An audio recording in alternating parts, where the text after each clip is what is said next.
Would you be okay dating a man who's had surgery to become taller? I wish I was a sociopath where I could not feel. You are a sociopath, my brother. Oh, uh-oh. No, like I feel. No, you don't. I feel bad for a lot of things. I wish I didn't feel bad. Am I quirky or am I? What's my label here? We'll find something for you by the end of the episode. King. Short king. Good looking short king. I'm sick of you. Christina makes fun of me. She goes, your phone is literally like a self-help line for male comics. Has any comedian killed themselves because you missed a call? No. Mm-mm. My hottest boyfriends, all under 6 feet. Face-wise. Oh my God, you're right. No, but who cares? Because no one's dating them. Also, I have a joke like my... That's a fact. I also have a joke because like my dad was a 6'6", so I'm just like not unimpressed by tallness because you're not unless I'm dating a professional athlete, you're not gonna be taller than that. And because the joke is like, girls are always like, where are all the good guys? And I'm like, look down. Like, that's where they are. It's true, though. They are down there. I'd rather just gotta look around. Body, face over height every single day of the week. In the club, it doesn't work, though. Not having height, being in the club. Yeah, because they can't see you. They think you're a busboy. But not only that, even if they can't see your face, the outline of your body is once it's already past like a certain level, they're not even looking. That's really? so And the mean. girls are also wearing heels, so they're already. Because you got to understand, everything is dark and dim, Yeah. right? So you got to have some kind of presence and dominance in the club, right? Yeah. So when you're walking around and you're just in the same level as the average, it's hard to stand out dominantly. Oh, that's Right. so weird, though. That's why you have to stand on couches. And also, it's hard to get in, right? Huh? It's hard to get into a nightclub being short, man. No, that's not true. Because doormen. I thought that too, but that's not true. That Is isn't. it? No, I was just in Mykonos. I got us in everywhere. Oh, okay. And there was a lot of people. A lot of tall dudes. A lot of tall dudes. Did you have to break through them to get to the No, front? it's just the talking. You got to just be good at talking. I feel like if you like height, then you got to have personality. You got to be good with your words. Yeah, or ugly, have some personality. Yeah. Basically, you have to be so good looking to not have personality, Yeah. I guess. which I guess a few people have. But most short guys have a lot of personality. I feel Yeah, like, it's a Napoleon complex. You guys are overcompensating. That's why, think about it, like most nightclub owners are short. Oh, yeah. Most successful people tend to not be tall. Yeah, Jeremy Allen White, when I looked how tall he was, I was like, oh my God. Yeah. I don't know, but a lot of tall guys are kind of like, they're just a little lazy, goofy sometimes. I feel like, no? Yeah, Like all because the- they This is a can be. rumor you're trying to spread. No, because Let's just try to. I hear they all have herpes. they're not really talkative. They're just, everything comes down to their height. Well, also, I think a lot think how long it takes the blood to travel throughout the body. Maybe it's not hitting their brain at No. the same speed. No. I also think that I have a tall friend who puts the word tall in front of his name. Like, that's his nickname, Tall Jesse. But there's no, like, you would never be Short Val. Right? So I think tall people also rely on that. Oh, I'm just tall. Yeah, that's your main personality trait. It's, yeah. If it makes you feel better, like I think the statistic is that it's like if you're over 6'2" or 6'3", one of those, your lifespan decreases Shortens. like 10 Yeah. years. That doesn't make me feel So better. they're just wearing a handicap. You don't care? You're trying to die? I don't Short give a people fuck, can't live long honestly. either, though. What? Short people can't live that long. What do you mean? Midgets have no well, lifespan. he's not. He's 5'9". Are you an idiot? Look, bro, what midget? You're barely not even taller little than me. person. I'm a little bit taller than you. Every inch By counts. like an inch. That counts. Yeah, right. Especially call hunched you- over like this all Yeah, the time. Okay. I think we started. I We've know. been recording. That's my favorite part when we don't know when a podcast has started and we're just sitting around shitting on each other. I hate We as intros. a podcast are not good at intros. So this is the veteran, the OG That podcast feels a little queen. old. What's a word that means veteran? That Listen, feels a you're little. giving me short, so we gotta give More you Yeah, something. we're veteran. I didn't say you Veteran were. Corinne. You offered it to me, and then I actually made you feel better about it. I Yeah, can you did. retract Yeah, all she that. actually you was did. nice. You did. You were. I thought you were gonna roast me a little bit, but Not at all. I'm 5'3.5". What the 5'9" is more than tall enough. Like I don't know. These women are insane. I'm 5'10" sometimes. Right. You know, when you're depending- feeling You wear heels? confident. Yeah, it depends on how my posture is that day, my mood. you Right. know? There you go. Did they have talling surgery, right? What are they called? They stretch Yeah. your legs, Shins. shins. Yeah, Yeah. they do have Ugh. surgery. I don't think it's Would you worth ever it. see? You know how it's. I'll do the intro in a second, but like, you know how it's becoming. I'm okay with boob jobs. I'm not okay with butt jobs yet. I haven't. that culture. Well, thank you so much for your support. No, but you know what I mean? Like, butt jobs to me still feel kind of weird, right? It hasn't really been. They look chunky still. Like they don't look smooth yet. I feel like you can always see I the feel like ripples. You can grow your own butt a little bit, You right? can. I've been doing it because it's growing your own ass. Yeah, I've been making it bigger. You just eat a lot of protein. Right. So that's And why I'm do like squats. I understand fake tits, but like, would you be okay dating a man who's had surgery to become taller?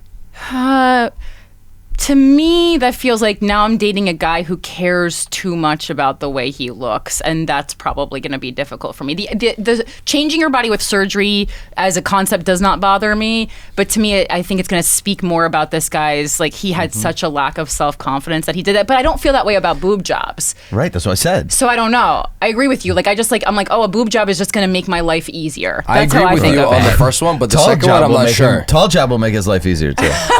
That's true. Because girls technically have like flat chest and they feel insecure about it. That's why they walk a little humped over like that. I have an extremely compensate flat. for nothing to have in the front. I have a flat chest. I don't walk like this. I don't make your boobs look even smaller. Like sometimes girls are like, oh, like that. I'm like, hi, go get a boob job. Feel good. Because they're walking like Quasimodo. You know what a boob job to me is? Like, you can get it in a weekend and be back at work now. And it just feels like, oh, a girl got her hair done. Right. But getting your shins cut and then grown sounds, you're right, it doesn't sound.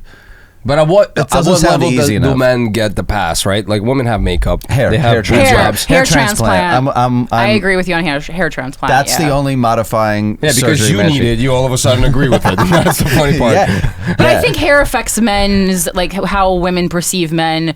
I think hair is more important than height, for sure. I get it. Yeah, And you the have smile, great hair. I And have horrible teeth, hair. yeah. Teeth, Fucked up teeth are the worst. Yep. That's Yeah. and that's But that's all changeable. yeah. You Right? gotta fix We're your okay with teeth. that. Yeah, teeth are a must. I knew a guy who got like the eye where you change your eye color. Crazy. Yeah, that one. Well, that's the very superficial. He was gay. Okay. Or Oh, he is okay. gay. I Is was that about the to worst say, quality about him were his eyes, or where he could have fixed other things? Like, did he have a lisp? Where you're like, bro, fix that first. No one cares about your eyes. No, nothing was wrong with his eyes, but he got these like piercing tiger eyes, and then he would just like walk up to people in clubs and like stare at them. And you're like, what's going on here? This is terrifying. Yeah, it's a personality thing too, right? It's Exactly. like your entire personality is your eyes now.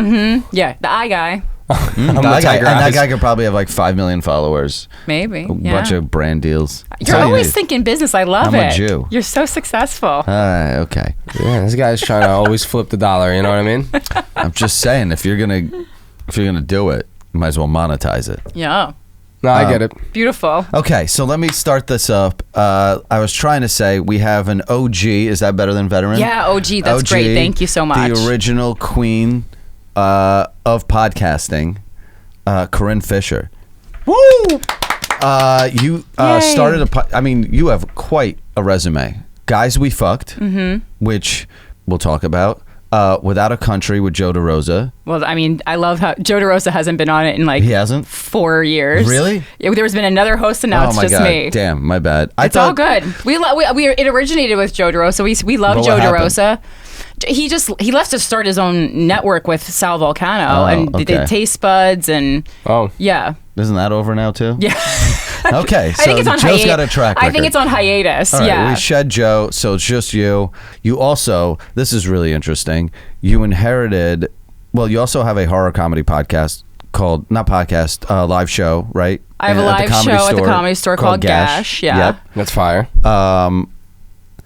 You inherited your father's collectible store. Yeah, baseball card and horror collectibles. Where is it in Jersey? Well, I just finished that too. But okay. yeah, it's called Perfectly Centered. It was originally in Roselle Park, New Jersey, and then I moved it with my friend John Campanelli, who's also a comedian, to Larchmont, New York, and it was there for 3 years. During the pandemic. Oh, wow. It started during the pandemic, yeah. Which is a crazy time to fix a business or save a business. Not baseball cards. Baseball cards blew up. The height of baseball cards was during the pandemic. Yeah. Yeah. It was. Mm-hmm. It Was was. that an insane amount of money to be making then? No, well, no, because the prime time we missed, because that's when my dad was ill. We didn't know if he was going to make it or not, so the store was just closed. And then when we figured, when I was like clear that he wasn't going to be able to go back to work, I was like, let me take this over, because it's over 30 years of inventory, and it's crazy. Like, it's his personal collection too. It's not like it was a store of like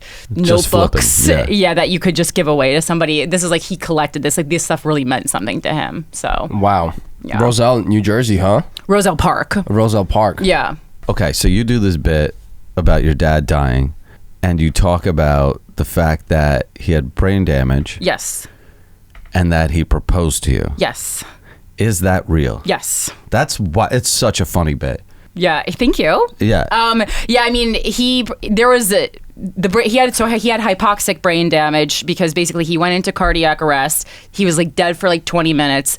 They resuscitated him, but when they did, I mean, he had the mental capacity of like an 8-year-old. Maybe he forgot most of his life. He forgot most of who everyone was. He, ultimately remembered like me, my mom, and my brother, and his brother. That's kind of it. But yeah, I mean, he was like hitting on me a lot in hospice, and it even got like more graphic than that. Like he didn't like assault me or anything, but nor would it be assault if you have hypoxic brain damage. But and so those were the parts that were very difficult for me to deal with emotionally in hospice. So that's why I turned it into a joke, because I think people don't realize like when you have brain damage, what it really does to a person and how they completely change overnight. Right. Is it a completely different person just in your dad's body? What's interesting is I was having a real existential crisis during that time, especially about like being a comedian. I was kind of like, is this an important enough job? Like, is this enough of a contribution to society? And that experience really made me think that it is, because he kind of forgot all his memories, but what remained was his sense of humor. And not only was it a sense of humor, it was his sense of humor. And that was like kind of the only part of his personality that really remained steady and true. So I was like, wow, that's comedy is powerful. That's pretty crazy, actually. Yeah. I thought it was really cool. So That he is always cool. wanted to hit on you. Right?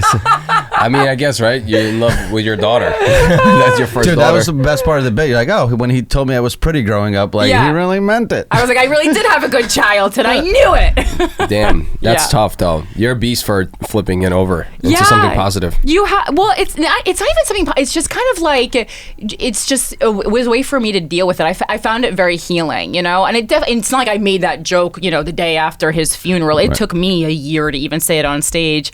But then after you're kind of done with your main grieving and you're talking about it on stage, it's interesting because you almost have to help audiences through it, because now these people who have never met my dad, they don't know him, they're somehow dealing with the grief of the loss of my dad and the uncomfortability of the joke. And it makes me like, for a while it was making me angry. I was like, guys, like, get ready to handle death. It's coming for us all, Oh, yeah. I mean, it's kind of like watching Bambi, right? You're not really sad for Bambi. You're just kind of like envisioning your own life a little bit through all these, like any sad moment someone talks about, you're like, oh yeah, that might hit me. Well, yeah, that's the problem. I think with the audiences being overly offended, it's like you're looking at comedy the wrong way. You're going into a show and everything the comedian says, you're going, how does this relate to me? How does this relate to me? Like you don't have to be that self-centered. Right. You can listen to somebody else's life. Every average human does that, though, right? It's like watching a movie. Sometimes I have to remind myself, I'm like, it's a movie. Just relax.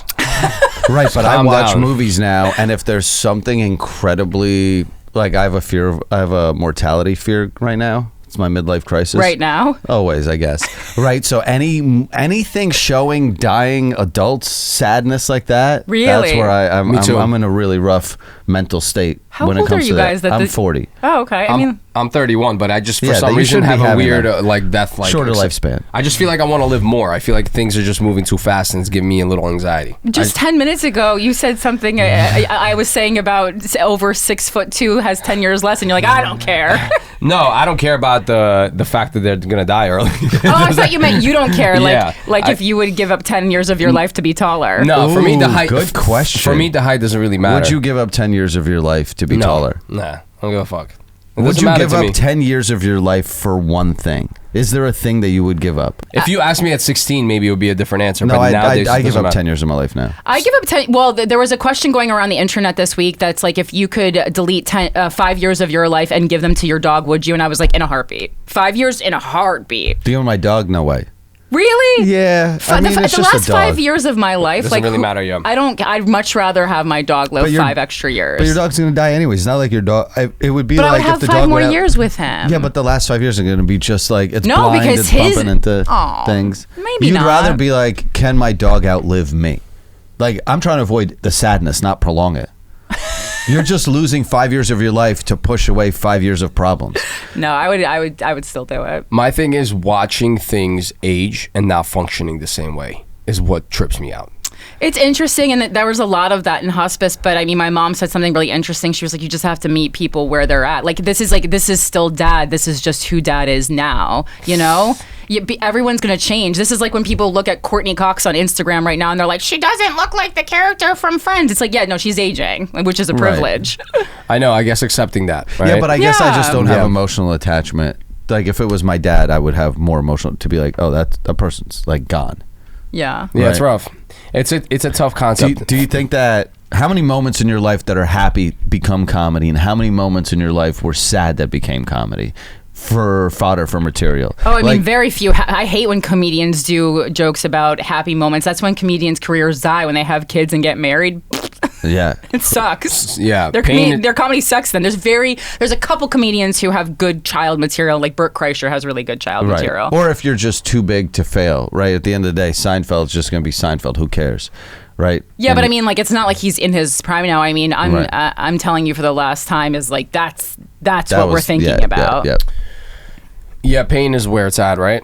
Yeah, but I don't want it to be. I watched this TED Talk by the author of Eat, Pray, Love that is kind of talking about that subject. Like, why do we feel like we have to be in this constant state of turmoil to create? It was a little bit helpful, but then you continue living life and you go, oh, but these sad moments, that's just really where comedians shine. Yeah. Because it's our job to help you find a way out of that. Right. And you could just, that's the only way I can survive any sad moment is just laughing. Yeah. My humor. I would just spiral and kill myself if I had to just be, if I have to sit in the pocket of sadness. Oh, yeah.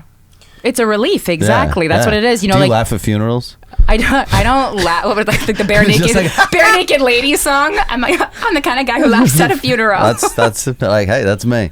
Psychotic, but it's good. Yeah. I wish I was a sociopath where I could not feel. You are a sociopath, my brother. No, like I feel. No, you I don't. feel bad for a lot of things. I wish I didn't feel bad. for a Yeah, lot you of are sweet. I don't want to ruin your reputation, but Yeah, I'm you're a good very guy. sweet. See, Bro, he's also psychotic too, though. what's as better, always. nice or tall? Nice. Sweet or tall? Okay. Kind. Nice Kind. is fake. Kind is Nice is fake. Like nice is to me. Nice is a word explaining like surface level pleasantries. Kind is like deep within your soul. Yeah, that's a fact. Kindness is extremely important. I agree, but kindness comes from wisdom, I feel like. Yeah, and like you have to. Suffer through a lot. You either had to be raised right or you had to have reparented yourself, Correct. Right. Or both. or both. Yes. But I don't want to forget this question, and this is kind of a loaded question. Who's your favorite comedian? In the context of my life, who like has helped me the most, Kathy Griffin. Okay. She's the person who most made me want to be a comedian and whose career I followed the closest. But I also really love Eddie Izzard and David Tell. Okay. This David is Tell's so. a This beast. is Yeah, to me. David Tell's like the answer for all comedians, though. Which is why I. but talk about suffering from like he's like the definition of turning the comedy. poorest rich guy. Also a sweetie pie. Yeah, to me, is it a weird thing that for a female comedian, would you naturally gravitate towards a female your favorite comic having to be female, right? For me, I would, but I think if many female comedians' favorite comedian is a male comedian, but for me, yes, her being a woman, and also the fact that the way she went about comedy was different. She made me understand that it doesn't have to be like a set up punchline. You can just be the funny friend telling the hilarious story at the dinner table, and that's also comedy. She made me see comedy in a new way, even though I'm not a storytelling comic. Wow, that's cool. Yeah. I really liked it, and also her her books are really inspiring. She had a rule for the first, I don't know, decade plus of her career where she's like, I never said no to anything. Like, if you want to talk about one of the hardest workers in the business, no matter what you think about Kathy Griffin, she's put the work in. I mean, I feel like that has to be a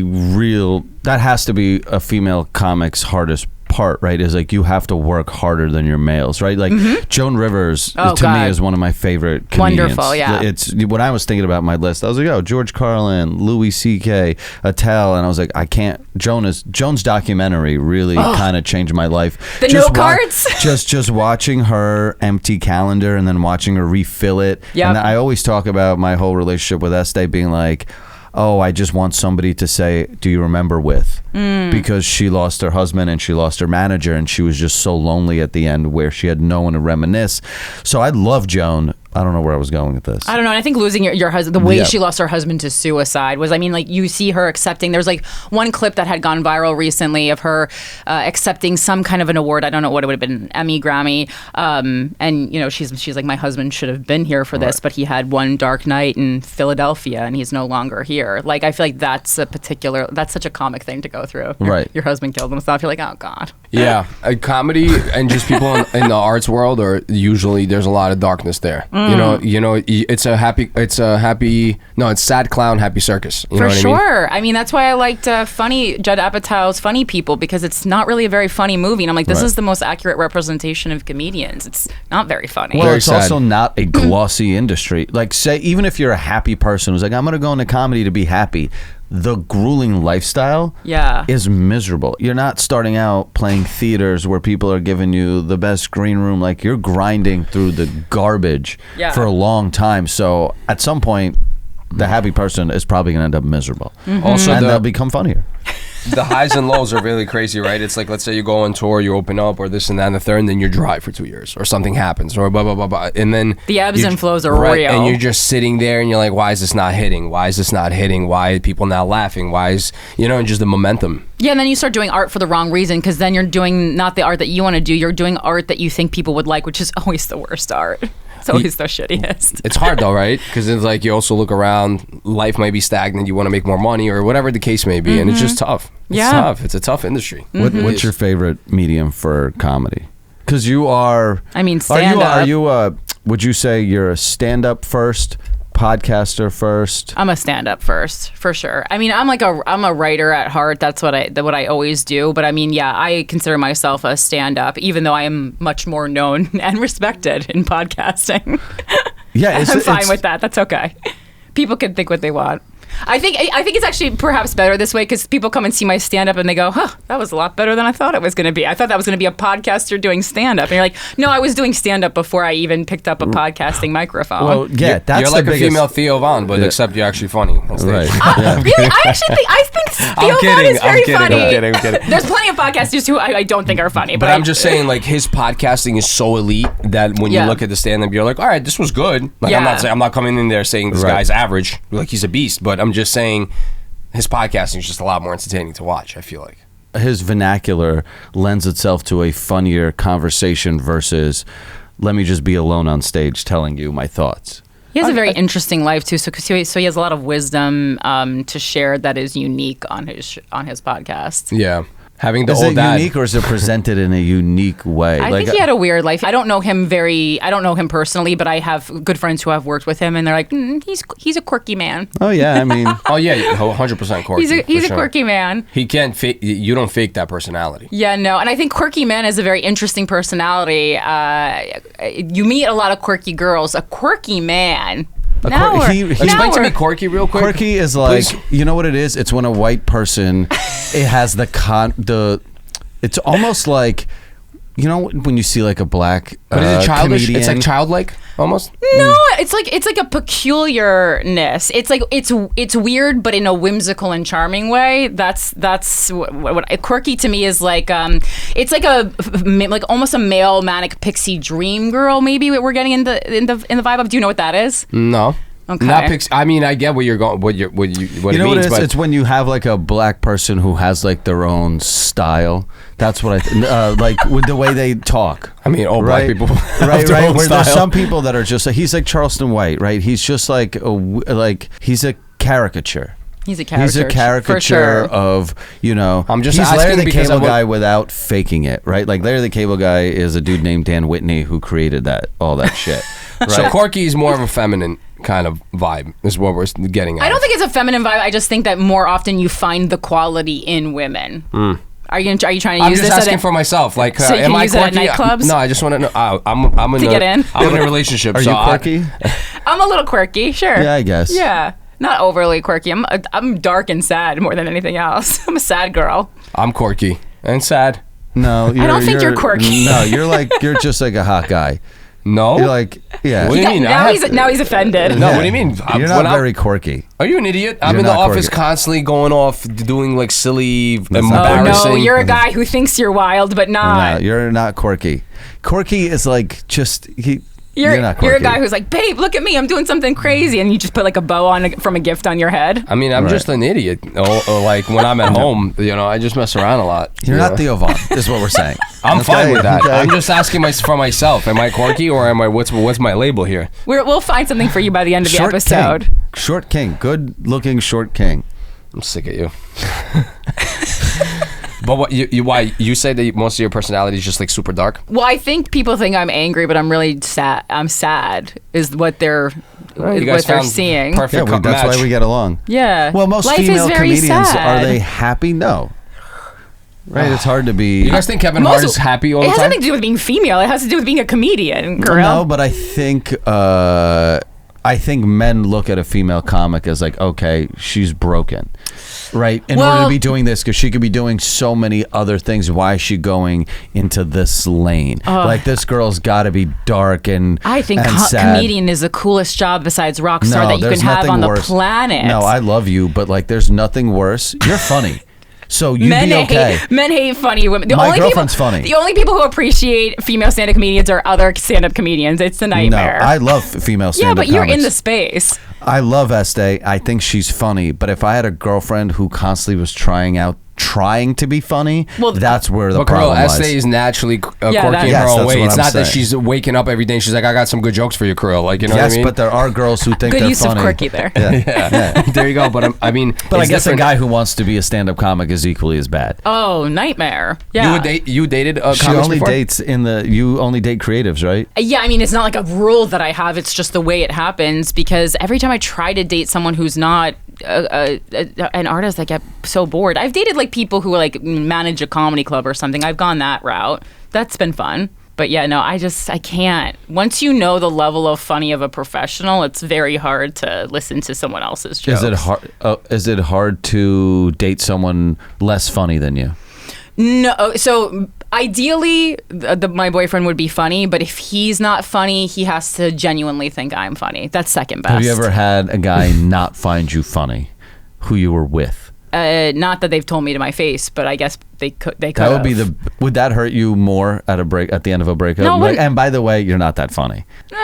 Nah, it wouldn't hurt me because they're just, it's already over. Well, as a comic, she already probably got denied and Right. and After you've bought a house from comedy, people can't tell you shit. Ooh, You know? I like true. that. I like I that. mean, I like it's that like- one. That's a good flex. You That's know? a fire flex. We're like, okay. That's like a good that. one. Well, enough. Seemingly enough people find me funny. I'm Where do good. you live? Yeah, well, In the East Village. The Jew in me just started going, okay. East Village. You have a house in the East Village? Well, apartments. Oh, wow. Yeah. That's dope. That's That- dope. I agree. Once You own property? No, I don't. You don't own I it? literally just run a clothing brand still. Oh my God. I'm not. Kirill You're is really, literally. you're really that. downplaying your success. I know. He's Everyone he's, knows figuring it you. out. He's the That's best a- at doing that, by the way. He's such an Everybody idiot. knowing me is not always a good credit, right? Everybody knows who Jared Fogle is. Okay, yeah, but I mean, I feel like you're an internet legend. I literally learned who you were from a documentary. Oh, I'll take it. That's cool. Yeah, you annoy me with that. That's one thing about you that just drives me mental. You nobody knows me. Go cry in the corner, bro. I am. I Fucking literally am. annoying. I Enough already. Time to accept the trophies, baby. Yeah, Let's get it. I feel like I you need my changed. flower. You own a part of the internet. You changed part of internet culture. You made a huge contribution. Yeah, I'm probably the reason a lot of community rules exist on Instagram. That's definitely, cool. definitely, yeah. But it sucks that they don't come out and say that, like, because of this idiot, you guys have it worse. You know, that would be Yeah. fire if, like, That- Instagram came out. I was just like, because of Kirill, we have to. Yeah, we have to do this. The Kirill rule, yeah. I love that. I would love to be acknowledged. That would be really cool. If they acknowledged you at that moment, would you finally give yourself some like a pat on your back? Yeah, I would definitely be like, that is pretty cool. All right, let's get to work, internet. Stupid Mark, come on. Do you ever? Okay, this is a really. Do you ever consider doing OnlyFans? I thought you were going to ask me, do you ever think about killing yourself? Oh, I know the answer to that. I know the answer to that. I don't. You don't think about killing yourself? No, I really don't. Although when people think about killing themselves, they call me. And I don't know how to handle that. But my phone is like a suicide hotline. I might need to talk to you. You just picked up another client. Truly, anytime. Christina makes fun of me. She goes, your phone is literally like a self-help line for male comics. Has any comedian killed themselves because you missed a call? No. Mm-mm. Bro, working as a comic is worse than being in an ER. I feel like you guys are fucking. Yeah. What's going on here? It just sounds like a hospital. Yeah, we're dumber. We're just like trying to flailing. I mean, I bully people into staying alive. I go, oh, you're gonna kill yourselves over that girl? She's a 6, you fucking idiot. Like, and it really works. That's my tactic. That does work. Yeah, it does. You go, oh, you're gonna look stupid at your funeral. It really works. No, I'm a hoe for the love of the game. No money. I don't. My problem with OnlyFans. I love that. My problem with OnlyFans is then it takes the fun out of it because it's like I'm giving men what they want, and like the men have power over me financially, over my body, and then for me that takes away the autonomy, and I would never allow that. But aren't you doing that with your brain? What do you mean with my brain? By stand up, people are giving you money in exchange for your brain. But that's how I want. That's how how I want them to interact. I want to force men to listen to my thoughts. That is so every female, including you. Why? So many men follow me, and they have to hear my thoughts, even though they're just there for the ass pics. And I go, and it's going to continue to be that way. I did have a thought of starting.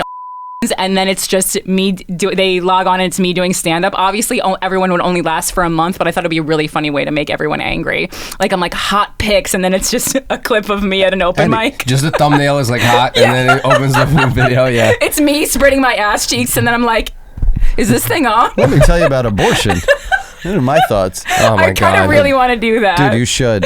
Yeah. People would be pretty angry, and it would be fun. You know what I do with my girl? It's so funny. Me and my girl started dating when she was just like, she just turned 21, and I feel like she didn't have thick skin. Mm-hmm. So my way to heal that was to take her to comedy clubs, but put her on the front row. Yeah, but your girlfriend's hot, so it's like, what does she get abused for? What did they make fun of her for? Who cares? For if they being abuse hot? me, the fact that they can abuse me, she has to accept that too, right? What, are you sitting in a high chair? Well, Nikki Glazer was abusing me for my height. You know Did she have? Yeah. You're sitting down. But she was like, She who's saw your short legs here? And hanging I would participate in everything. Oh, you were asking who's for got it. an STD? You just did So everything. anytime somebody would say something, I'm just raising my hand, and my girl's like, oh my God. Why don't you just make fun of her like with the old-fashioned way? That's what I did. Yeah, but you gotta I'd bully understand, her at home. it's different when you bully somebody and they're like, oh, nobody else is doing this. But then when she sees like a bunch of people getting ripped, it's a different story. Because then she's like, oh, okay, everyone's getting ripped. Okay, I guess this is just what it is. I'm like, you grew up in Jersey, you don't see people getting abused like in school or anything. You know what I mean? I'm from New Jersey. No, but I just feel like in New York, I feel like the abuse is a lot, like the roasting and just like. Yeah, but it's also like a guy in the streets thing, right? Like, do you mean? Your girl's just like a hot girl in New Jersey. Like, when was she last made fun of consistently every day? Yeah, it's a bit masculine, like the way, when people hear how I talk to like my other comedian friends, like female friends, they're like, what is going on here? Yeah, you're like it's not normal. Yeah, when she met me, and she sees us sitting there at a restaurant, we're just nonstop shredding each other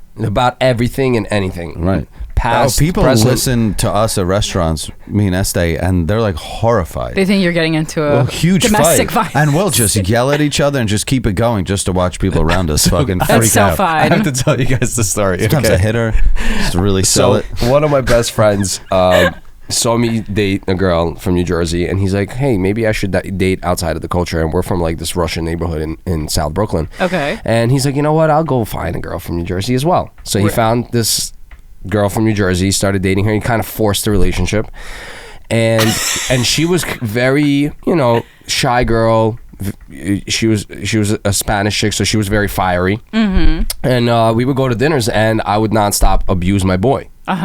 So one of the nights I started abusing him for having no ass. And I would just literally 30 jokes, just a variation of no ass jokes. He's like, you have no ass, what do you sit on? And just for the whole dinner, we're abusing him.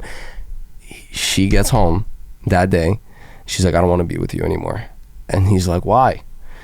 He's like, you just, like, I lost respect for you because you let your friends abuse you this much. and that you keep taking these no ass jokes and you're just laughing nonstop, and I just don't have any more respect for you. So basically the whole relationship got split because was she like an Italian? Over no she was ass. just she was like a Spanish chick, and she was just, I guess, too, you know. She probably wanted a guy with an ass too. Right. A guy with an A flat ass isn't great. You can't stand up for yourself because you have no ass.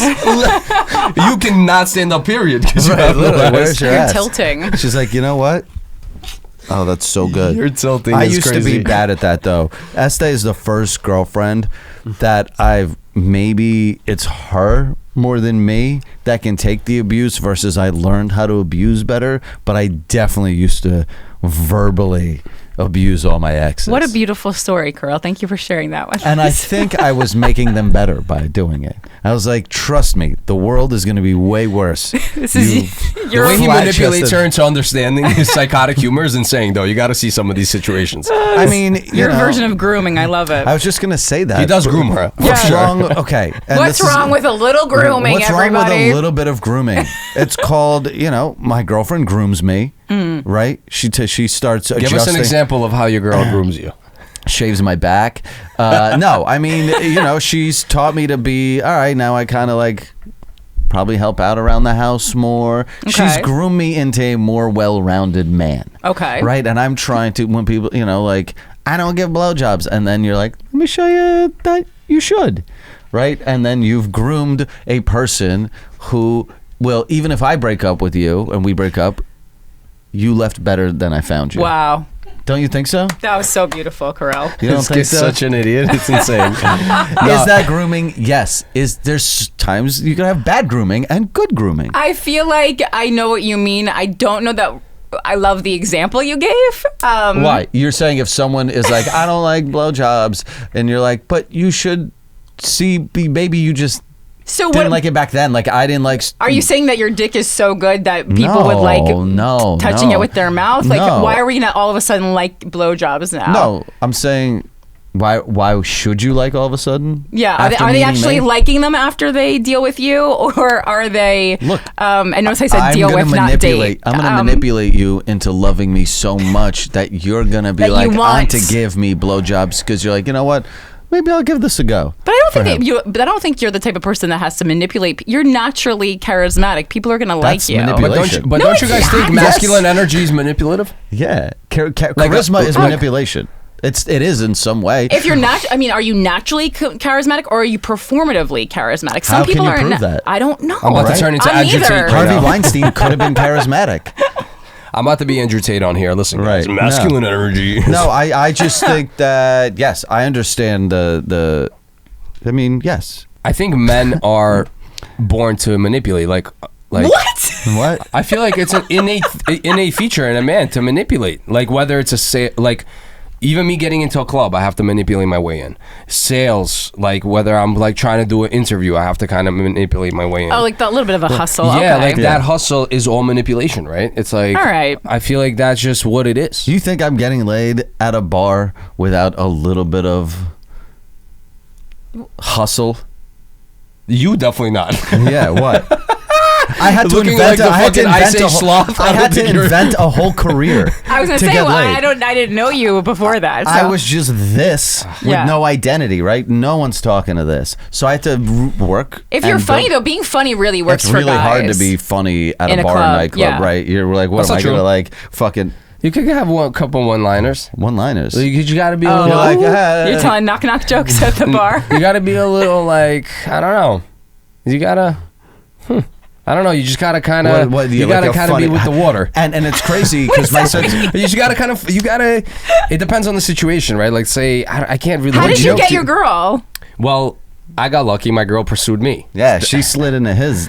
I got lucky in that good sense. looking. I got lucky. But I still had to sell myself when she met up with me. If she told me showed up and she's like, listen, like you sold me whatever via Instagram and internet wise, but if I showed up and I saw like 2 of these things were not adding up, she basically showed us, she's like, something's wrong with this guy. It's either he's super short, he has a small dick, or he's... So how'd you keep her? I guess I had it all. You know what I mean? I got a little lucky. So, but also when you're showing up and you're meeting this person, you still have to sell, like, yeah, you can be yourself, but you still upsell yourself a little bit, I feel like, right? We all do. No? I feel like you don't want to upsell too hard in the beginning because then you have nowhere to go but down. Yeah. I try not to present my ultimate best self in the beginning. I do like level 2 maybe. I like that. Yeah. Yeah. Because if you're the best, then you're just setting yourself up for disaster. True. And also the person doesn't deserve that yet. They haven't earned that. True. Your best self. Maybe it's different with guys. That's wisdom. Though. I'm a people pleaser, so I always give my best self. Really? Yeah. Yeah. I don't. Same. I pour it all out. I like to actually give some of my word. Like if I hate an audience, I'll actually try to make them have a bad time. Do you really? Yes. Do you like to walk the crowd? I knew I was officially a comic when I was like enjoying bombing. Like when you can enjoy a bomb, that's when you know you've been doing comedy long enough that you're a true professional. That's fire. How long have you been doing comedy? This is my 14th year. 14 years in December. How much has comedy changed since you started in terms of the internet and everything? Yeah, I mean, I think how it's consumed has changed a lot. The voice hasn't changed that much. I think it kind of changed from like, set up punchline right before I got involved, and it's still in this very autobiographical sense. There was a time when it was a little bit more like social, political messagey a couple of years ago, and it's really gotten away from that. Because there's a lot of tension on it. Yeah, it's also just people got sick of it, and so now we've gone like full offensive, full like just silliness. People are more interested in, which it was before. Yeah, people were more interested in that because they were like, I don't want this heavy messaging behind my comedy. Like there was a period of time when every comedy special ended with a monologue on like social justice, and you're like, what the hell is this? Like you should have written a joke about this. Yeah, because why are we doing a monologue? It's almost like a contract. You have to clarify, like that you don't stand for this and that and the third. Yeah, if you have to explain it, well then you didn't write the joke correctly. Right. Can I ask you something though? Because even talking to Kirill back in the day, and I'm a pussy, I always wanted to do stand-up comedy, and I just don't have it in me to be broke that long. You know what I mean? Well, you can still try it and... Right, but I'm the type of person like I gotta go all in. But that's not the point. The point is that you said the voice didn't change that much, and I feel like when I talk to Kirill and he's like, "Oh, you'll find your voice," or this and that and the third. Can you explain to me what that means? The voice didn't change much, or to find your voice, like because it's too general. Well, so there's two. I was talking about kind of like the overall voice of comedy. I think there's different phases of comedy. You know, there's more like classic, like more of a Seinfeld structure that we had left right when I started comedy, and it turned more into not as many punchlines, storytelling, looser, sounds more off the cuff. Well, podcasting, I mean, I guess so, because I started comedy like podcasting was still pretty hot. It's interesting. When we started Guys We Fucked in 2013, we thought we were already too late to podcasting, which is hilarious in retrospect. No, but, dude, you guys were one of 10 Yeah. podcasts. But Mark, what's his name? WTF? What's this very famous? Oh, Norman. No, not Norman. Mark Maron. Yeah, Sorry. Mark, exactly. I was like, what the hell's his last name? So yeah, because Mark Maron was like the god of podcasting at that time, and we're like, oh, we're too late to it. So I don't think podcasting was enough in the zeitgeist to have changed the entire voice of comedy. People were just interested in more real things, and maybe reality TV more than anything changed it. We became obsessed with who people really are instead of whoever this character that they're presenting to us. Like you don't see a lot of character comedians anymore. You don't see a lot of like puppet acts or things like Rita Rudner, like a Chris Tucker. I don't even remember what his act looks like. I like Chris Tucker in Rush Hour. Well, yeah, he's the best acting wise, like comedy, like just the actor comedian. Like Mark Norman is probably one of the few people who are is just still doing like, stand classic. up, bump, psh. And that almost has become his thing instead of the voice of comedy. He's the one guy kind of see what you're saying. Yeah. I see what you're talking about. But your own comedic now. voice is just like, it's just how you see the world, quite simply. It's like how, when people see your comedy, it's like what the perspective, the lens through which you see the world, and then kind of all your material needs to be filtered through that lens. There you go. See, that's almost, more specific it's almost for me. harder to steal someone's act that way. Yeah. Because it's like, it's storytelling, right? Bert Kreischer couldn't have blown up during an era of badoom psh. Bert Kreischer's The Machine story is a story, right? Yeah. Like no one's gonna steal that from him either. Right. How many years into comedy were you like, damn, is this really the move for me? Like, do I need to do this or should I get out of here? I like that you thought, you're like, there's definitely a moment when she thought, is this the move for me? I mean, comedy's tough. It's a tough space, right? The only time I ever questioned it was when my dad was dying, and it had nothing to do with like, do I like this or is this too hard? That never made me want to quit. The only question I've ever had that possibly made me want to quit comedy was, is this an important enough contribution? That's the only time I questioned it. It's funny, I got to a place in my life right now, I'm asking myself, like, what's my next career move? And that's the question I constantly have on my mind. Do you want to contribute to the world? No, not only that, because I need something fulfilling. I guess it's an ego thing, but I need something that's gonna, when I'm like 50, 60 years old, I'm like, oh, this was dope. I don't think that's an ego thing. I think to want to do something fulfilling is noble. Yeah. The problem is with doing something good for the world, it usually sometimes involves having to deal with sad things, and I don't want to do that. But I think you're bringing joy to people. Right. Yeah, but I just don't want to experience sadness, right? Like if I was a comedian, they're like, oh, go perform comedy at this like child cancer ward. I'd be like, that seems awful. Like I'd love to bring them joy, but I don't want to be around that. You don't have to do gigs like that, though. But can I tell you something? You know what you just said? That technically is hard to turn down. Like John Cena, I can't believe he does that much sadness. He brings that much sadness into his life. What does he do? Make-A-Wish John constantly? Cena's the number one Make-A-Wish person ever, and he's incredibly kind. And you watch it all. I cry about it like every week. I used to make people come before my parties. They'd come to my apartment at pregame, and I'd have John Cena Make-A-Wish videos out. He's done that so many times. Crying on the couch, and I'd be like, what a good person. I love you. You're such a sick bitch. He's so sick. But that to me is so crazy that in order to bring so much joy to people that really need it, he has to give up such a part of his mental health to just stare at people constantly like, I'm dying, right? Like, I'm scared to watch a movie that's about death right now. Well, it's success guilt. It's also success guilt, too, sometimes. Some people are, like, so successful and gotten so much, they're like, I need to do something that's, like, excruciating. It's almost painful. like a survivor guilt. Yeah, exactly. But, I mean, I think it's also, like, well, he's bringing so much joy to these children's lives before they pass away. I mean, I don't know. I think he can do of mental right, pressure. But going back to the fulfilling Would part. you be able to do it? I think so, yeah. Really? Yeah. Yeah. Why not? I mean, what a gift to be so famous that your mere presence is like someone's final wish. That's like that's pretty huge. Yeah, it's big. Yeah. 100%. The way I do it is like, if I had really, let's say I had a bad childhood or I had bad, whatever, teenage years or whatever, and if things were great, then I'll look at the last 10 years, I'm like, oh, we're doing good. Everything's great. Like, I always have a point of reference. You're like, oh, I used to get molested. This Exactly. isn't as bad that my food is late at the restaurant. But that's my point of reference. Is like, you should do the same, right? When you get to a certain part of your career and you go, oh shit, like the last 20 years were great, but instead you're at home bitching, talking about, I wish I had a corporate job. Jews still bitch about the Holocaust, right? Like we're still like we carry a lot of baggage. I'd like to, if I have nothing to complain about, then the point of my humor's gone.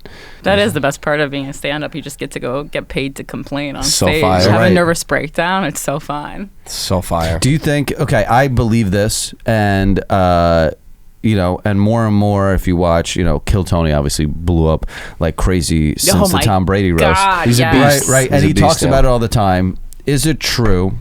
Because I'm not a stand-up comic, and I don't really have a dark childhood, but do you think you need to be damaged to be a comedian? No, being a comedian damaged me. I did it in the reverse. What do you mean? I had a nice childhood. I'm one of the few comics. So I entered comedy just with the dumbass idea to make people laugh because my dad was really funny, and I remember I really liked the way laughing made me feel at the dinner table. That's my whole origin story. Oh my God. The most boring X-Man. No, I don't think I was. Okay. I don't think I was annoying. I certainly wasn't good in the beginning, but like maybe it took me longer. But I feel very good about where I'm at now, comedically.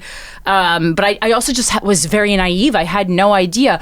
I thought like, Precious was a movie about one chick who had a really bad childhood, and that she was not the norm. And then you get into comedy, and everyone's had this precious lifestyle, and you're like, what the hell is going on? Is it hard being friends with those kind of people where you come from like somewhat of a normal life, and then these monster demons are around you that are like, I feel sadness that they didn't have a nice childhood, but it's really hard to be around people who are reacting in ways that don't make sense to you. Like sometimes people react in a way, and I go, if you sat me down and said, write down 10 of the craziest ways to react to what just happened, I couldn't think of the reaction that many of these people give. And then you find out like, oh well, their dad was murdered, or like you hear, like I'm thinking of like Louis J. Gomez for an example. It's like, where his, mom like OD'd and his dad was stabbed outside of a strip club, and then my other friend, like his, stepfather was like murdered after like beating him with a hammer. It's like, what? Like these are things that if you saw in a movie you would have trouble believing them. Yeah. So it really helped me to give me some perspective on why these people are the way they are. Like how. But that's how you become. Yeah. And you have to be understanding. That's what it is. For sure. You know what I mean? And I go, wow, I'm so actually thankful that you're a stand-up comedian and not a serial killer. I'm so proud of you. That's incredible. There's a fine line. But there's a fine line between stand-up comedy and... Some people get up there, and I'm in LA. When I'm in LA and I go to stand-up comedy clubs there, some people get up there and start saying just in a very monotone voice certain stories, and I'm just like, oh my god. Yeah. I'm like, I gotta get the fuck out of here. Yeah. This shit's about to be bad. Yeah, and so you're taking, and so it's affecting you when you're just sitting and watching the show. So imagine like that's every conversation, that's every green room you're in, that's loaded into every group chat, every booking. It's because that energy never leaves. And the problem with comedy is like we're going on stage and like, are we healing it or are we not healing it? Like I'm also doing other things. I'm doing work. I'm doing meditation. I'm going to therapy, all this yada, yada, yada. And I didn't even have that bad of a place to start from to begin with. Right. Can you imagine? So, it's like a Dane lot Cook, of work. When I was watching Dane Cook and I was watching his beginning part where he was doing the vicious circle and all the other stuff. Yeah. And then his parents passed away in the span of like 6 months or something like that. Yep. And he did that special and he gets on stage and he just starts talking and goes, yeah, so my dad died. My mom died. That's his masterpiece too, in my opinion. Right. And he just starts going and I'm like, yeah. Whoa. Because I was so young watching The Vicious Circle. And I remember just idolizing that middle stage. I was there live. Did you go live? I was 10 years old. Oh my God. I was like I guess I was in high school. And they had Dane Cook in Ukraine? No, that's when I first came to America. I was like 12, 13 years old. And then I was watching this and I'm like just in shock to watch this entire stage. He's doing the B&E and everything. And just that energy was just so crazy. Yeah. And I was so attracted to it. Yeah. And then you see him just on his, oh yeah, so my parents died. And the energy's completely different. Like sure, the now I can appreciate it more because I'm older. Yeah. But when I was young, I was like, oh my God. What happened to This guy Dane? looks defeated. Yeah. Why isn't he pouring a bottle of water all over himself and acting like an alien? Going nuts and just animated and having fun. And giving me the souffle. And then his brother fucked him, right? And all this other stuff that happened. And you just find out people are human. And this guy's just hurting on there. He's just... Yeah. And then the crowd just... And he's like, oh, it got weird for everybody? And then he's like... And I'm like, oh my Lord. Well, and everyone's so rough on Dane too, but he kind of broke barriers comedically. He was this comedian who... He was like the first kind of comedian influencer. He was the Justin Bieber of comedy. Yeah. The first guy since Dice to sell out the Garden. First comedian since Dice, I think, to sell out the Garden. Yeah, which is nuts. He would tell those stories of like sitting on AIM and just talking to fans and engaging. It's almost like the original creep. He really learned how to navigate social media to his advantage. ASL. Yes and no, right? Because he wasn't there for the real boom of social media. He was for the beginning, like MySpace, which was big. That was big, but him and Tila Tequila. Yes, Tila Tequila. I know, isn't that crazy? You go, lady, you're not even white. I think that what happens is it's sad what happens to his career in the sense of like how the whole Louis C.K. thing happened. It really bummed me out. Like I wish that didn't happen. Like the way Dane Cook's career. Well, I mean, it's not like Louis C.K.'s career didn't have some bumps. Right. But I would expect it more from Louis C.K. Like Dane was just like a pretty boy ready.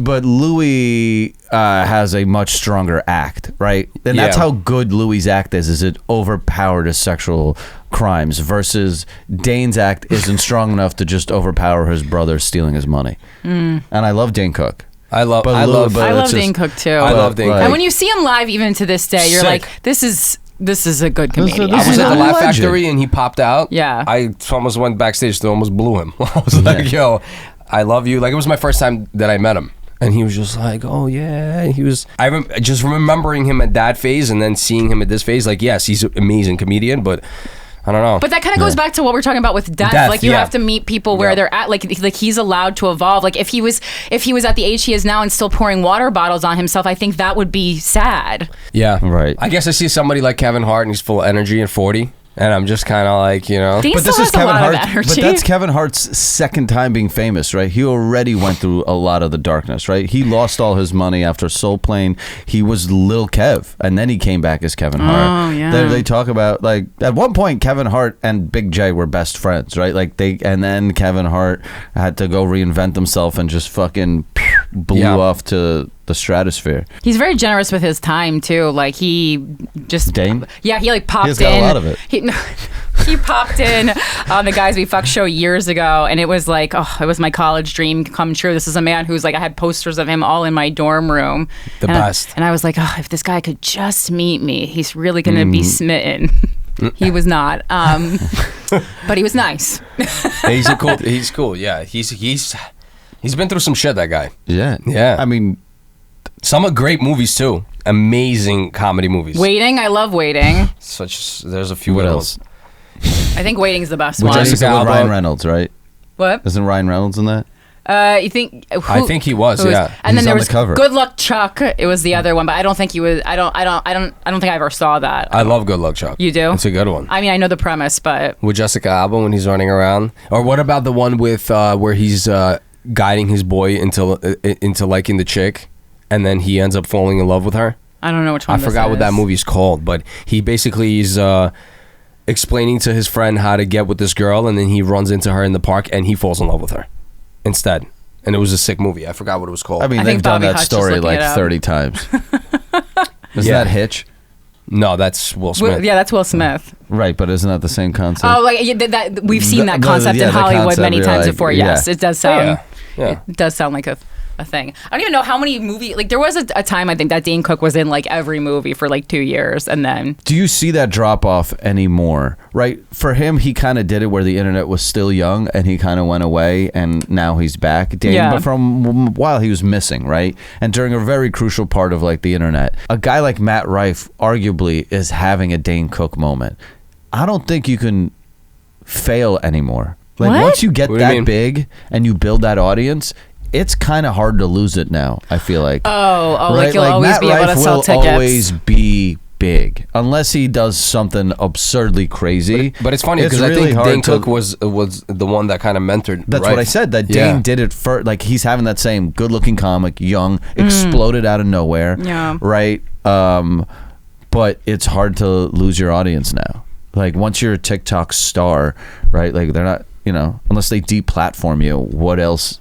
How do you lose that audience? I don't know. I mean, ticket sales are definitely different now. Like, kind of everyone would say, like, you'll see someone with 500,000 followers, and like, you would think that they are selling a lot more tickets than they are, because you have to build the loyalty for the fan base where they're actually going to get off their chair or get off their phone and buy a ticket and come see you in person, which is very different. So even though like my social media numbers are like lower than some of my friends, I'm still selling more tickets because my relationship with my fans, even though I have less, is a lot deeper. Right. So it just, I mean, like, because I built it you have stronger roots. On a podcast where I'm giving them like life advice. They didn't just see a sketch of me. Right. It's one thing seeing like an Instagram reel versus you've been family every week for fucking 14 years. Yeah. Right. They've grown. They've seen your career, your ups, your downs. They're just coming. It's a family picnic. Yeah. Having a niche following is actually much stronger than having just like abundant followers that are all over the place. Let me ask this question because I sat on your Reddit a little bit. I do a lot know Redditor. you. I love that. I'm a big Redditor. You did so much research. There's a lot of people not very happy in your Reddit with the Call Her Daddy $125 million deal. Yeah, I mean, we constantly talk about how we're not happy with it. We're openly angry about it. It's absolutely. I mean, you know. I read the arguments. I read the arguments. Everyone's obviously in your subreddit, Team You. A few people are like, well, you know, they, you know, these girls just did their own thing, but Barstool gave them a platform. Blah blah blah. What is your gripe with that? With Call Her Daddy's $125 million? Honestly, my biggest gripe is just like, but you should have just given us one shout out. Like, just acknowledge one time. That would have been fine with me. Literally, one time acknowledge the fact that, like, the show is based on our show and it's obvious. It's never been mentioned once. Or just that's all I needed. That's all I needed. Would you, if she was like, hey, we want to put you under the umbrella of Unwell or her brand and be like, we just want to elevate this and blow it up and give you that more. would be fine, but that wouldn't even have been necessary. Because it's like, obviously, like, you know, you can take a concept. Like, they took the concept and they made it Gen Z. And like, she's just hotter than me. Like, she was born hotter. Nothing I can do about that. Right. Hotter sells. It's the entertainment business. Like, I Val totally runs off. He's gonna have a way more successful podcast. I totally understand that. That's no problem. I think I thought Call Her Daddy was it's an engaging podcast. Like, I mean, it's a completely different show now. But when it was Sophia and Alex together, like, I'm like, yeah, this is amusing. Like, I listened to it. I liked the drama when they broke up. Like, it was a fun thing. And I'm like, you're doing it for people who are more attractive, they're a little more basic, and they're Gen Z. Those are different things, but like, definitely more basic. Just acknowledge it one time. Like, off air, Sophia acknowledged it to me. Have you ever had her on your podcast? No, I called. Oh man, I was you. I was chewing it out, and as soon as they had the breakup, I got her Sophia's information. I called her immediately. I was like, "Can we have the exclusive interview with you since leaving?" And we had these plans to meet up in Salt Lake City, because she went back home and she's from there, and I had a gig there, and I was like, this works out perfectly. I was going to meet up with her. Then she just fucking ghosted me. She flaked. And she did horrible decisions instead. And I was like, all right, whatever. Corny. Yeah. When they broke corny. Up, was a part of you like, okay, good? No, I actually hate public breakups of female businesses. I think it's bad for all women. I didn't like it because it was it was a kind of a catty ending to it, and I think that's bad for people to see. I didn't like that at all. I think it definitely helped. It helped. It helped their business, but I don't like that so often women fighting with each other. Like, that's why I hate the whole Real Housewives franchise. I'm like, I don't like the monetization of women fighting with each other. It's not good for us as a team. I agree. Yeah, I agree. That's why I don't. That's why I don't watch the WNBA. I almost did a spit take. Listen, I get it. I love drama. No, but, I love drama too, and so there's a part of me that loves drama, but because it's not happening to me. But I don't because I don't like that there's this idea that women can't work together, and I think Christine and I we've worked really hard and proven that we don't. We've been working together for over a decade now. Has there ever been a moment where you guys almost broke up? Almost broke up? No, I mean, we've definitely had hard times, but it was mostly due to like, one of us or both of us at some times were like having real personal issues in our lives, and our mental health was suffering. And then, but in that situation, I think it's good that you're in a comedy duo because the other person can pick up the slack. If you're struggling mentally and you're a solo artist, like, your career's just on pause for that period of time. You're Bo Burnham then. Yeah, I mean, is it hard to create art when you're actually going through it? I know, like, you can look back and make jokes about your dad dying and create some really beautiful content, but in that moment, are you just going through the motions and leaning on old material or material that's tried and true, pay the bills, get the job done, I don't let this affect my life? Or are you actively also like, I need to get these juices flowing and change my head? No, I gave myself the grace when my dad was dying because I really wanted to, like, you kind of were talking like, oh, when I do something, I put my all into it. I put my all into my dad's death. And so that was the project I was working on at the time. Right. I was like, we're going to make this the best death we can make it. I'm going to spend the most time with him. I mean, I was taking cars to... Did you guys get married? Yes. We had a wedding. Whatever he wanted, I gave him. They always say girl's first love is her dad. I mean, yeah, it's adorable. Yeah, no, and so I was just going to hospice nonstop. And like, I did the bare minimum that I had to do. I didn't miss any episodes of the podcast because I, needed to keep that going to, keep paying for going to hospice.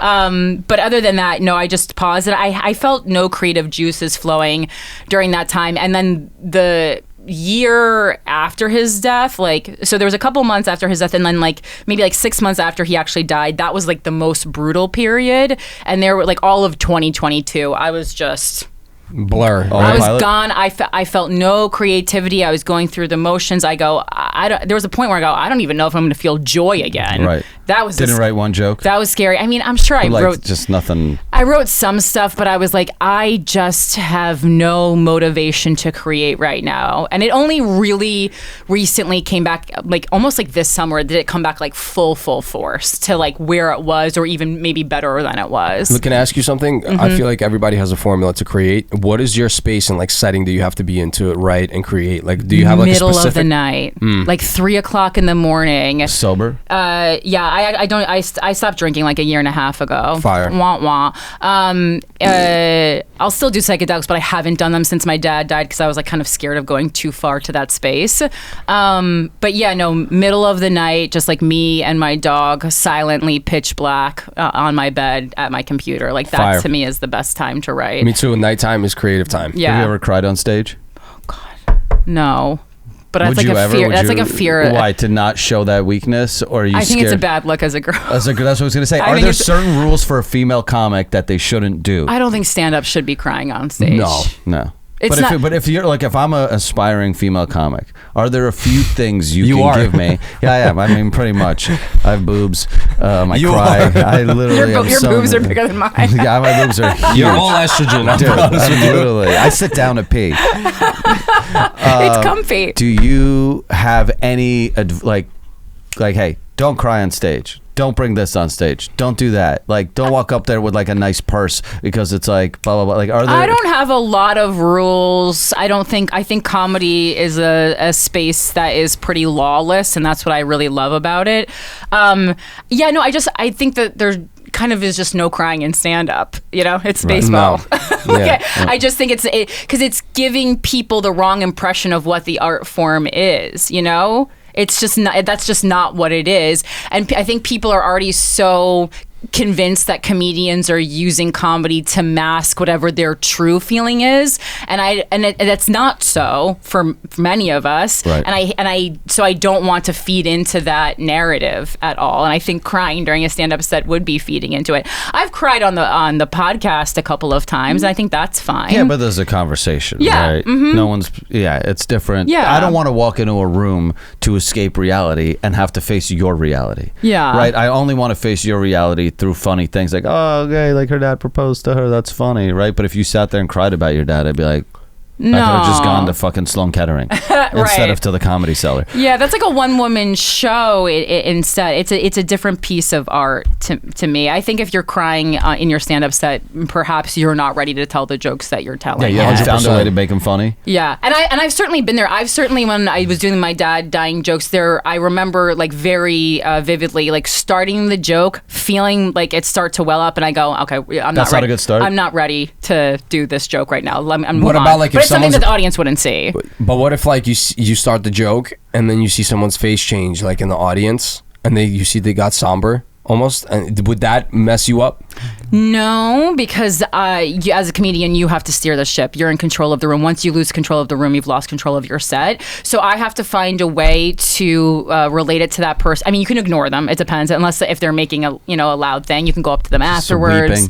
But yeah, you usually try to spin it. I mean, yeah, no, if someone's openly weeping. I have made people cry during stand-up sets, but because I yelled at them for talking or something. Yeah. They deserve it. People walked out because you said something that they didn't like. I made a joke about Demi Lovato overdosing, and someone walked out in Chicago, and I was like, "Please, this is Chicago. The beginning of the act. Stop it. Get out. See you later." Yeah. You know what? I said she was like using her Fabletics money to like buy drugs or something, and I was like, "That's hilarious." I don't know one person that likes Demi Lovato enough to. I wouldn't. I like Demi Lovato, which is why I was walk out of a show. No, and that's why I was like making fun. Like I felt comfortable making fun of her. You know, you roast the ones you love. But also, it's like they're rich, they're famous, like they can handle it. Like, well, I think that that's an excuse so often that the whole world thinks they can bully someone because they're rich and famous. I don't know that that's true. I believe that 100%. I don't agree with that. Why? I don't think it's you can't bully someone that's doing better than me. What? If you're rich, Oh, because you're saying it's punching up. No, that's like saying, "Oh, don't make fun of Elon I Musk." think everybody can get ripped. Yeah, everybody. I feel like there's some people like, it's like Britney Spears is the way she is because we were irresponsible as a culture. Right, but if I can make fun of handicapped people, I can make fun of Britney Spears. I think it's better to make fun of handicapped people because to me it makes she handicapped? It makes them feel like regular. And she should feel regular. Isn't that all she wanted, is to feel normal? That's she good. didn't want the Clip That one is crazy. No. But okay, so from a comedic standpoint, there's a person if there's a person in a wheelchair in the front row to make fun of the other people in the front row and not make fun of the person in the wheelchair, I think is patronizing. You're not treating them the same. So you should ask how much money people have in their bank accounts. Right. What? You give them some money also. If someone's in there, the brokest person in the room, you should go over there and give them like $2K just to make them feel better. Well, no, I mean, I was at a show once in LA and a comedian made fun of a chick in the front row who was in a wheelchair, and he was drunk. It was his birthday, and he didn't do it well. Oh. And she started crying. Oh. And the whole show came to a grinding halt where audience members were coming over to hug her. And his whole thing was, "Hey guys, what's your Zelle? Everyone, let's Zelle her money." Like, he was trying to actively dig himself out of this because he made a joke about no one will fuck her pussy probably doesn't work. And she starts crying, being like, "That my whole life, everyone thinks my pussy doesn't work because I'm in a wheel." Like, he actually struck that note with her. He hit the thing mistakenly. Yeah, that was her trigger. Probably one of my favorite comedy shows. Because like, I can go see a good show anytime. But it's watching not every day you get to watch a woman in a wheelchair cry because her pussy does not work. It's not even about her. It's watching that man struggle at his job because you're like, this you don't think so? I 100%. It's called rubbernecking. I 100% understand what you're saying, and it's a car crash that you want to watch. If you were like, "Hey guys, do you want to see Corinne go crush it tonight at the Apollo, or do you want to see her get bombed so bad Can you tell them that the whole audience is crying?" Yeah. Also, by the way the story ends. Oh yeah, that's what I was saying. Can you tell the ending? Dude, so we went to this comedy show. It was an outdoor comedy show in a circle. Oh, it was called Supernova in LA. Yeah. I think the comedian, I forget his name, Mark something, not Hayes, it was another comedian who ran Supernova. I don't remember. Whatever. So whatever, we find out from friends who were with us who know the comedian that they hung out with her after the show. Oh God. And he fucked her. I was like, her pussy does work. He fucked her. He was like, okay, I guess I gotta. That's how deep he went into the. He felt so bad. The comedian who made fun of her had sex with her. He pitied her so far into the whole thing. Wow. Maybe he's lying, but I found her on Instagram a few months later, and and people were commenting on her page about that incident. How do you think she reacted afterwards? Do you think she was like, "Did you really mean it? Did you have fun?" If I was her, I'd be like, "That didn't feel a thing." I just made him. Did you have a good time? Did you have a good time in there? God damn. What does it feel like? That's dark. Wow. Okay. Yo, he felt bad. Can you imagine? No, or maybe he was making fun of her because he was so attracted to her. Or it's a bucket list. Girl, if I'm going to make fun of someone and then have to have sex with them, might as well make it a bucket list person, right? Like, if it was just a random girl, and she starts crying. Who else is on your bucket list, Kirill? What types of people? So I tell. Please let us know. Everyone. Mermaid. I tell this to Esther. I'm like, it's not cheating if it's something that's just a once in a lifetime experience, right? If all of a sudden some A-list celebrity comes in, I'm like, dude, this is never gonna fall in my lap again. Right. If it's kind of like, I won't do heroin, but if AC/DC is hanging out and they're like, and they're doing heroin, I'm gonna be like, I'm gonna do heroin with AC/DC. I get that. Right? It's kind of that whole thing. So if I'm gonna make a girl cry, I might as well make it someone who's in like a wheelchair. He's like, all right, let me go have sex with a quadriplegic. That's good. Just gotta check all those boxes. Right. Have you ever done a body that was just more of like a bucket list item and not necessarily because you were attracted to them? You're like, I just want to fuck that guy and just say I fucked that guy. No, I'm not really into that. I've had opportunities to have sex with like people I really admired or like famous people. No. And that it doesn't. I don't like when the power structure's off like that. It doesn't do it for me. What do you mean? Like, I don't like to fuck famous guys. I like to be I like to not fuck you. You like to be the most famous person in the bed? No, not at all. I just like, I feel like power. famous guys get anything they want, and so my kink is not them not getting what they wanted on this night. I think is more memorable than me having sex with them. That's what you think. To a guy like, if Ryan Reynolds is like, they're not going to remember me either way. That's what I'm saying. So you might as well fuck Ryan Reynolds. No, nah, I'm good. No interest. It's a different dynamic You're for a a female. different kind of slut. Yeah, it doesn't do it for me. I'd much rather I'd much rather have sex with like a pedestrian. A pedestrian who's like going through turmoil than a Ryan Reynolds. I'd rather go to the Deadpool premiere than have to have sex with some guy crying about his problems. No, not crying about his problems. Just like, I don't know, kind of like the wheelchair thing. Like something's gone wrong. You're just giving him a healing fuck. Yeah, that's to me much better than fucking just a celebrity for the story. So you watch a lot of my nerds. You're the Make-A-Wish. My pussy's a Make-A-Wish. You're like I fuck a lot of. I just like things to be like more, like you're more like memorable. A nurse comic. A nurse comic, yes. You're like a home attendant. Yes.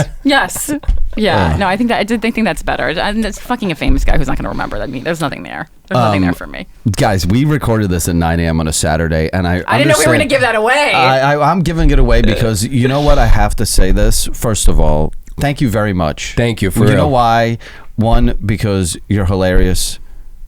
You're awesome. You've been by my side for probably close to almost a decade. Yeah. You guys might not realize it, but your and Christina's support has literally helped soften me. Aww. And a lot of people, when I first said I was going to go on your podcast, they were like, you got to be careful. What if these girls trick you and then come attack you? Everyone thinks we've never tricked anyone. We don't do that. I went on and I was like, these are the homies. And I got so much love afterwards. And then I also went to your show. Yeah. This was one of the first times I actually got to see a podcast live before any of these fucking idiots now doing it every minute. You see everyone starts a tour for their podcast, and you guys sold out that comedy club or that room, and it was really cool to see what you built. Amazing. And the fact that I asked you and you were like, you're out of your mind to do this at 9 in the morning. You know why? And I asked, you were the first person I asked, and you said yes, and I was like, okay, let me see if I can get someone after you. Everyone said nobody in the comedy community. Artie Fuquago's Kirill, I go to bed at noon on Saturday. Yeah. I'm like, oh. I go to bed at 7 a.m. often, but I was like, I was like, no, like I jokingly said I can record at 9 a.m. and then you called you called my bluff, and I said, you know what? That's what I said. You made it work. We're doing 9 a.m. I really appreciate it. I know you have to run out of here. You're the best. Is there anything you want to plug? Anything you're working on? Anything that's going on? Yeah, I mean, which is my camera? Is it this They're one? all your cameras. They're all my cameras. So most importantly, follow me on social media. I'm at Philanthropy Gal. I have 2 podcasts: Guys We Fucked, the anti-slut shaming podcast with Christina Hutchinson, if you want to hear about sex and feminism, and then Without a Country podcast hosted by me alone, if you want to get into politics, but we roast it and we look at it from the perspective of the right and the left and find the truth in the middle. That's a really fun one, especially during election season. And then Gash in LA at the Comedy Store, October 16th, which is a Wednesday. Come Sweet, I'll be there. Yes. When is this? Augusta October 16th. Yes. Oh, let's do it. I'm going to come take pictures. Oh. I have my camera again. Well, I gotta make sure it's okay with the Comedy Store. They got a lot of rules. I'm sure they know you there. yeah. October 16th. Let's get it popping. I was just going to ask you, when are you going to be in LA? Yeah, I'm going to be in LA. I'm doing like a Halloween version of the show because I haven't been there. I've only been there a couple times this year. The whole show is kind of Halloween-y, right? It's a horror. Well, exactly. So I wanted to do it in October. Can we sit in the front and you can rip me, my girl? Oh boy.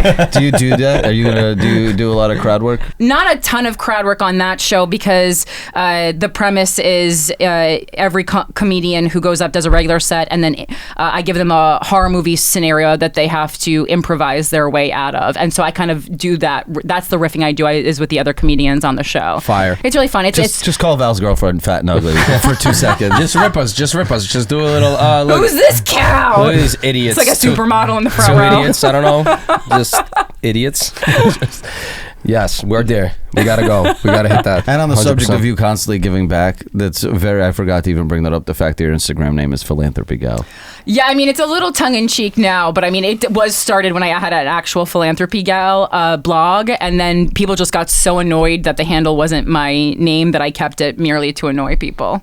I love making people unhappy just as much as I like making them happy. Yes, story of my life. Same. Ask every girlfriend. Yeah, Amanda Bynes tweeted, I saw a tweet of hers that was going around that said, I like to make people who hate me more, and nothing has really resonated more deeply with me. Same. Yeah, I mean, Amanda Bynes is definitely... That is, we can't. It's not enough time. We don't have time. I love you so much. Thank you for I love being you. here. You're the best. You're the best. Thank you. This is awesome.